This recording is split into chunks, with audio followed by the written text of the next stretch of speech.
Alhamdulillah nahmaduhu wa nasta'inuhu wa na'udzu billahi min shururi anfusina wa min sayyiati a'malina.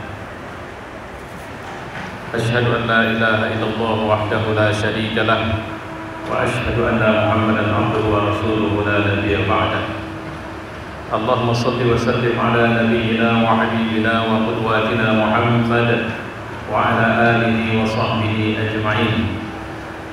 فيا عباد الله اتقوا الله وقال الله في القرآن أعوذ بالله من الشيطان الرجيم بسم الله الرحمن الرحيم يسألونك عن الخمر والميسر قل فيهما إثم كبير ومنافع للناس وإثمهما أكبر من نفعهما ويسألونك ماذا ينفقون قل العفو كذلك يبين الله لكم الآيات لعلكم تتفكرون. Sadaqallah wa sadaqa Rasulullah. Jemaah-jemaah yang mulia, semoga Allah tetap terus mencucurkan nikmat kepada kita dan semoga Allah memudahkan kita untuk mensyukuri semua nikmat yang dicucurkannya kepada kita. Semoga kita juga dimudahkan untuk bisa menegakkan, menghidupkan, menyebarluaskan sunnah Rasulullah SAW dan mengakhiri hidup ini dengan husnul khotimah. Jemaah yang mulia, beberapa waktu terakhir walaupun akhirnya polemik perdebatan pro kontra di seputar perizinan investasi dalam hal ini khususnya minuman keras yang disingkat dengan miras itu sudah berakhir, walaupun masih juga meninggalkan beberapa catatan karena Presiden menyatakan mencabut lampirannya, bahasa lampiran, karena memang induk peraturan pemerintah dalam hal ini Kepres itu, Perpresnya itu terkait dengan investasi secara umum. Dalam lampiran ada disebutkan miras untuk beberapa daerah tertentu. Saya tidak ingin mengulas ini dengan pendekatan situasional. Saya ingin mengajak kita untuk pulang kepada dalil. Pertama, ini tentu untuk kita orang Islam. Jadi karena nanti kalau kita keluar dari ruang keberislaman, memang banyak alasan-alasan yang bisa dibenarkan. Misalnya ketika di beberapa daerah ada perilaku masyarakat yang dominan biasa mengkonsumsi khamar. Saya pernah dulu zaman saya masih menjadi anggota DPRD Kabupaten Deli Serdang, saya itu menginisiasi perda, jadi rancangan perda terkait pelarangan peredaran dan pembuatan minuman keras di Kabupaten Deli Serdang. Secara khusus saya ketemu Bupati waktu itu, karena Bupati di awal-awal sudah mengatakan tidak bersedia. Saya bilang, saya cuma ingin melihat suasana demokratis dalam pembahasan itu nanti. Dan saya bisa meyakinkan bahwa tidak akan ada yang tersinggung dengan pendekatan agama dan budaya, karena butir-butiran perda itu saya sudah pikirkan matang waktu itu. Akhirnya dengan pendekatan diplomasi yang saya lakukan, alhamdulillah melalui badan musyawarah diputuskanlah pembentukan pansusnya. Cuma strategi yang saya pakai, saya tidak menjadi ketua tapi jadi sekretaris. Ini paling saya ingat. Pembahasan luar biasa alamnya. Mungkin kita sama tahu lah, saya tidak perlu menyebut fraksi-fraksi mana pada tahun-tahun itu yang menolak habis-habisan. Tapi belakangan mereka cenderung akhirnya bisa memahami bahwa ini penting. Kenapa? Karena saya tidak memakai dalil agama waktu itu. Cuma yang mementahkan semua itu adalah ketika satu pembahasan di pansus, saat sedang berlangsung pembahasan, Ketua Pansus waktu itu menerima telepon dari orang yang minta dibantu perizinan dia membuat kedituan. Jadi saya langsung mengatakan, waduh, kredibilitas Pansus bisa. Kenapa Bapak angkat, Bapak terima, semua orang dengar. Sementara kita bicara dengan banyak hal tentang penting dan perlunya. Saya tahu betul bahwa di Republik ini memang sudah ada. Jangan bilang tidak ada. Kalaupun izin investasi itu terkait dengan investasi. Mungkin pemerintah mencoba rapikan itu lebih jauh. Mungkin di sini tidak sedikit ada pejabat di Kota Medan. Saya tahu, yakin saya, di Medan itu pasti ada perda perizinan terkait peredaran minuman keras. Pasti. Saya bilang pasti. Karena peraturan di atasnya ada. Dan itu harus diatur, memang harus diatur. Bukan izin sebebas-bebasnya. Alkohol atau minuman keras dengan kadar sekian persen hanya boleh di sini dikonsumsi dan hanya boleh di sini dibeli. Kira-kira begitulah. Semua daerah itu memiliki aturan. Setahu saya tidak tahu perkembangan terakhir karena saya sudah cukup lama meninggalkan DPR. Tapi saya tahu itu. Cuma ini menjadi aneh ketika kemudian menjadi wacana pada hari ini. Ketika saya membaca penjelasan dari menteri terkait yang menghubung-hubungkan ini dengan kearifan lokal. Saya pikir bisa saja nanti satu daerah kalau ada kebiasaan berzina, maka berzina dilegalisasi di situ dengan dalih kearifan lokal. Bisa saja dong, ada orang dengan kebiasaan berjudi di satu daerah, maka itu akan diapresiasi sebagai kearifan lokal. Terus makna arif itu apa? Ini yang berbahayanya di sini loh. Dan saya sangat mengapresiasi bagaimana kemudian Papua masyarakatnya ada satu gubernur yang mengatakan legalisirlah atau legalisasilah itu, kami akan bakar semua kedai-tua di sini. Pertanyaannya, kalau begitu, yang bilang tua atau komar atau miras itu kearifan lokal di Papua itu siapa? Nah, cuma ini yang saya bilang tadi, saya tak mau ajak ke wilayah karena asumsi-asumsi siapa di belakang apa ini pasti banyak sekali. Jemaah yang mulia, bagaimana Islam dalam hal ini Al-Quran merespon? Karena terus terang budaya miras ini juga menjadi budaya kental masyarakat Arab di era sebelum sampai kemudian Nabi diutus, khususnya Makkah. Pertama, yang harus dipahami bahwa miras ini budaya. Jadi kalau bicara budaya, maka harus ada kantor budaya. Kantor budaya ketika itu sudah masuk ke wilayah kebiasaan yang sangat sulit untuk dibuang, maka pendekatan Islam adalah mengantarkan orang dengan kemampuan berpikir cerdasnya dulu. Jadi ada tadarus istilahnya, bertahap. Sama seperti kalau Bapak bertanya kepada saya, merokok itu apa hukumnya Ustaz? Nggak boleh jawab, saya bilang haram. Karena tidak masalah saya masalah. Kalau yang bertanya perokok dan dia candu, yang merokoknya satu hari sampai sekian bungkus, apa dengan kalimat haram dia langsung akan seketika berhenti merokok? Nggak begitu. Kita harus melihat ini perilaku apa nih? Oh, ini perilaku yang masuk dalam wilayah syahwat. Syahwatnya yang bagaimana? Yang kalau seorang sudah terkena candunya, maka seorang akan sulit keluar dari situ. Saya pernah mendapat pertanyaan tentang orang yang sampai bilang bahwa saya sudah diruqyah Ustaz.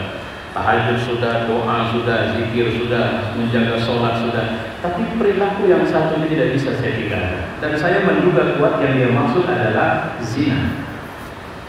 Jangan lupa, dia sudah bagus sholatnya, sudah bagus, bisa bagus, baca Qurannya banyak, tahajudnya rame, apalagi puasa sunat pun dia bilang banyak. Bahkan sudah minta diruqyah karena kecanduan seks ini. Dan waktu itu dia tidak menjelaskan itu seks, tapi saya menduga kuat bahwa itu penyakit. Maka saya mengatakan, Anda salahnya adalah Anda beli pupuk, lupa racunnya bukan di atas tapi di akarnya. Dan Anda tidak pernah memikirkan bagaimana memutuskan parasit-parasit atau penyakit-penyakit yang kemudian tetap menfos atau mendukung Anda untuk melakukan ketidakbenaran ini. Di ruang tertentu Anda akan menganggap itu biasa, apalagi kalau sampai pada tidak pernah ketahuan orang banyak. Hati-hati ya, karena kalau memang belum ketahuan orang, itu tanda Allah masih sayang.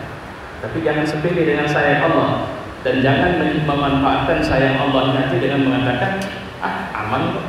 Karena akan ada saat di mana Allah akan cabut sayangnya dan membiarkan perilaku zina itu akan diketahui banyak orang. Itu bahaya kalau sudah begitu.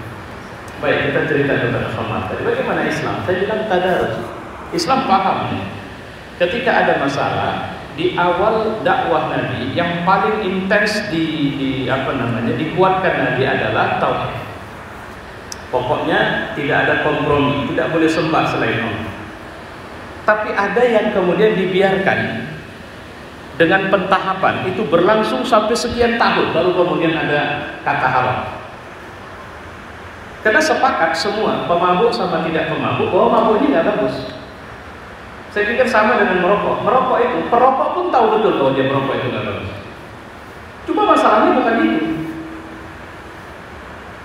Kalau kita bicara dengan nurani, maksud saya, seorang pelacur pun tahu betul bahwa perilakunya itu tidak benar. Cuma kenapa dia tidak mau keluar? Ketika dia bilang alasan pekerjaan, alasan ini, orang tua, saya udah capek, jadi itu alasan basi, nggak bisa didengar baik. Cuma Islam paham masalahnya adalah ini candu yang sudah membudaya. Kalau orang sudah kecanduan itu tidak sesederhana kita bicara teori.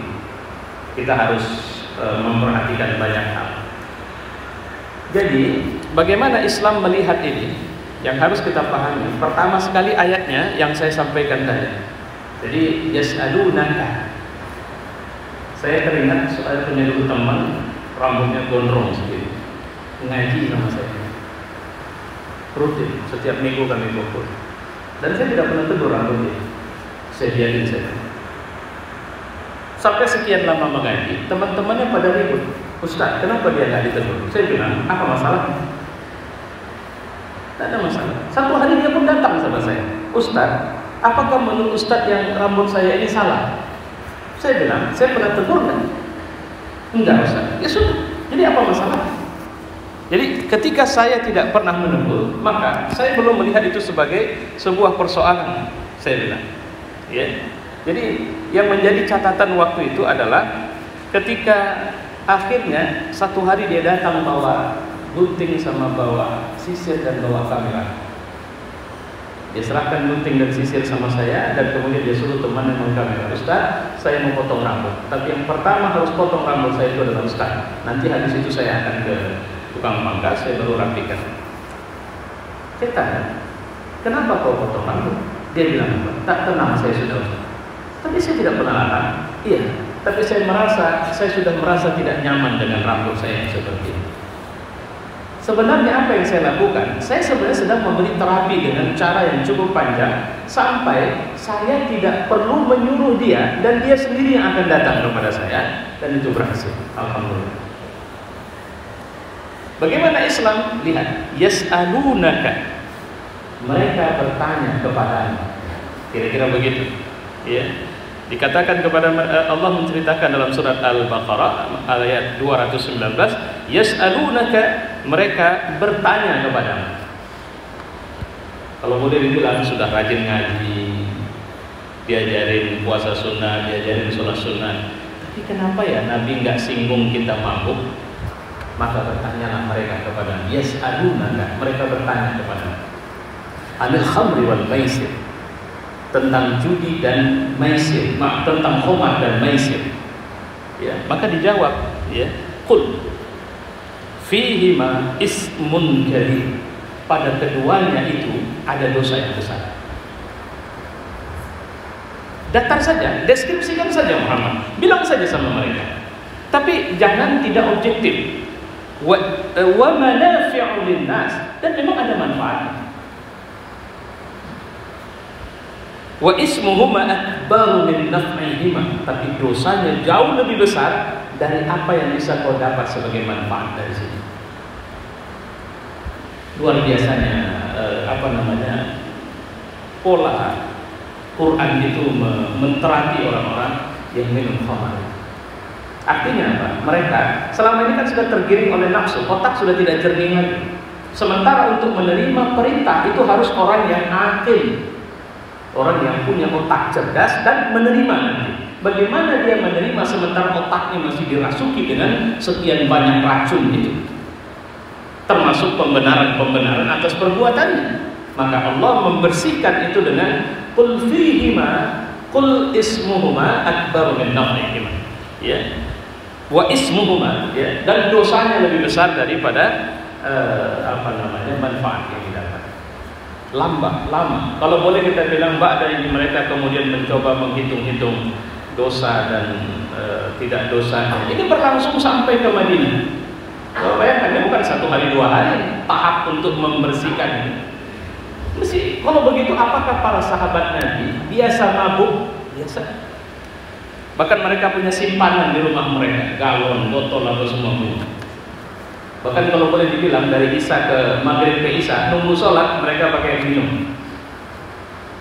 Ya, kalau kita kan minum teh, minum kopi atau apa, mereka tidak mau. Khamar diambil, mereka mau. Dan waktu sholat mereka juga terbiasa bahwa mereka baru minum minuman keras. Aneh, tidak. Dan inilah pola pendidikan dalam Islam yang kita lihat. Baru kemudian ketika terjadi satu peristiwa. Apa peristiwanya? Ada seorang sahabat memimpin sholat berjamaah, salah baca karena dia sedang, pakai bahasa Medan kita bilang, sedang tenggeng. Maka turunlah ayat, wala taqrabus sholat wa antum sukara. Jangan sholat kalau kalian sedang mabuk. Artinya apa? Wilayah-wilayah kalian mau pergi, bertemu, tunduk, berhadapan, tawajuh dengan Allah harus dalam posisi steril dari itu. Dari sini otak akan merangkai, kalau begitu ini bukan perbuatan yang Allah suka. Kenapa? Karena salah baca dia lagi memimpin sholat. Ya mulia ayyuhal kafirun la a'budu ma ta'budun. Harusnya itu, tapi yang dibacanya apa? A'budu ma ta'budun. Aku menyembah apa yang kau sembah. Fatal akibatnya. Dan fatal ini faktual. Artinya eksis, wujud. Kalau kemarin dibilang dosanya lebih besar dari manfaat, memang ada manfaat, tapi coba kalian tengok. Sekarang gara-gara kalian mabuk, bacaan sholat kalian telah merusak agama kalian. Berhenti di situ pentahapan. Sehingga muncul kesadaran terbiasa untuk, kenapa? Karena para sahabat itu adalah orang yang lebih banyak di wilayah-wilayah kesolehan. Mereka tidak berteman lagi dengan orang yang tidak soleh. Kalaupun pemabuk juga di sana, tapi tidak mukmin, mereka nggak mau duduk. Kira-kira begitu. Kalau di sana mabuk juga mereka munafik, mereka nggak mau gabung. Sehingga kebiasaannya setelah semakin menguat, barulah turun ayat terakhir. Ya, ayat terakhir yang turun itu isinya begini. Ya ayyuhalladzina amanu. Keras tapi diawali dengan hei orang-orang yang telah menyatakan kalian beriman kepada Allah. Kira-kira begini kalau mau dibebaskan. Kalian percaya Allah Tuhan kalian kan? Ya. Kalian tunduk sama Dia kan? Ya. Apa? Dan kenapa kalian percaya kepadanya? Karena kami mengharapkan keselamatan. Oke. Kalian yakin Allah akan memberikan keselamatan? Ya. Kalian yakin Allah akan membawa kalian ke surganya? Ya. Oke. Kalau begitu ini jawabannya. Innamal khamru wal maisir wal ansab wal azlam rijis min amalis syaitan. Fajtanibu. Masya Allah. Apa kata Allah? Hei orang-orang yang beriman, sesungguhnya khamar, judi, berkurban untuk berhala, mengundi nasib dengan panah adalah termasuk perbuatan setan. Tinggalkan itu. Tahap ketiga selesai. Ya, kan Allah mengatakan la'allakum tuflihun, supaya kalian beruntung. Kalian kan mau masuk surga kan? Ya, supaya kalian beruntung, ayo tinggalkan itu semua. Apa yang terjadi? Tidak ada revolusi berhentinya kecanduan kepada khamar dalam sejarah peradaban manusia yang paling berhasil dan tidak perlu mengeluarkan biaya besar kecuali yang terjadi di masa turunnya ayat ini. Kenapa? Saat itu ada sahabat yang sedang minum, masih di kulumnya ayat ini. Begitu ayat ini diedarkan keliling oleh kurir ke seluruh lorong kota Madinah, yang sedang minum yang di mulutnya itu ditumpahkan. Dan mereka mengatakan kami sudah berhenti ya Allah.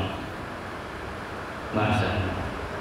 Ada yang tidak sedang minum, di rumahnya dia teringat masih ada botol, dia pergi ke rumah, dia pecahkan sendiri.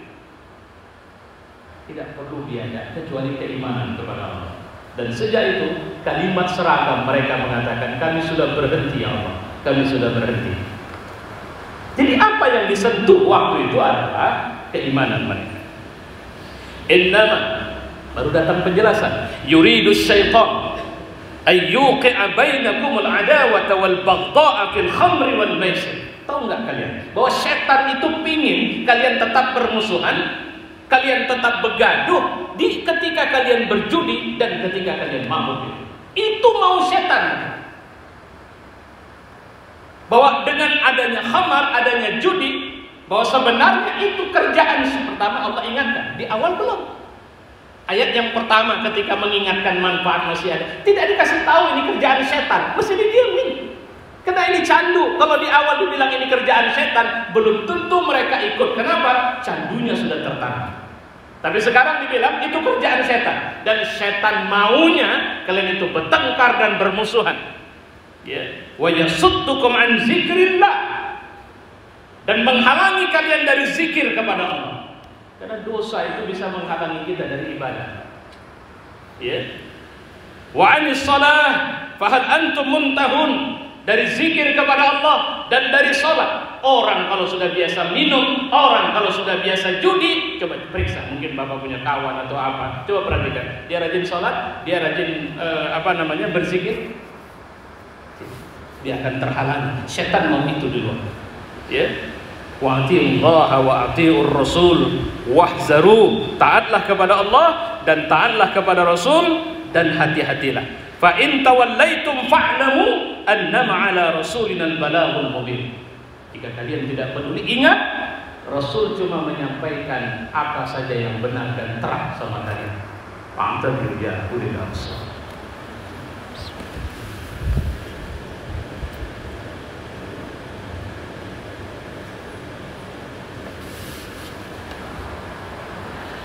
Alhamdulillah, nusalli wa sallim ala nabiyyina wa habibina wa qudwatina Muhammad wa ala alihi wa sahbihi ajma'in. Fa ya ibadallah ittaqullaha wa qala Allah fil Qur'an, a'udzu billahi minasy syaithanir rajim. Bismillahirrahmanirrahim. Laisa 'alal ladzina amanu wa 'amilus solihati junahun fima ta'imu idza ma taqaw wa amanu wa 'amilus solihat summa taqaw wa amanu summa taqaw wa ahsanu wallahu yuhibbul muhsinin. Tidak ada dosa bagi orang yang beriman dan mengerjakan amal soleh karena memakan makanan yang telah mereka makan dahulu. Apabila mereka bertakwa serta beriman dan mengerjakan amal soleh, kemudian mereka tetap bertakwa dan beriman, kemudian mereka juga tetap bertakwa dan berbuat kebajikan, Allah menyukai orang-orang yang berbuat kebajikan. Jadi kita melihat tadi tahapnya sudah cukup jelas. Cuma memang stok kita tidak cukup seperti pentahapan ini. Dan malangnya ajaran ini juga tidak diaplikasi atau ejawantahkan. Kita ini confused. Amerika habis-habisan itu kampanye anti miras. Indonesia kalau miras kita analogikan kepada narkoba, saya pikir Bapak tahu juga nih gimana pemberantasan narkoba, keseriusan kita semua. Saya pernah jumpa pengedar, apa dia bilang, tak akan bisa berhenti Ustaz. Pengedar yang datang sama saya ini pengedar yang waktu saya ceramah mengatakan harusnya pemerintah membuat Densus 89 atau berapa untuk tembak mati di semua pengedar narkoba. Salah satu pengedar besar di Kota Medan datang ke rumah saya mendengar ceramah saya. Dia menceritakan apa? Saya ingin tobat Ustaz, tapi saya tak bisa.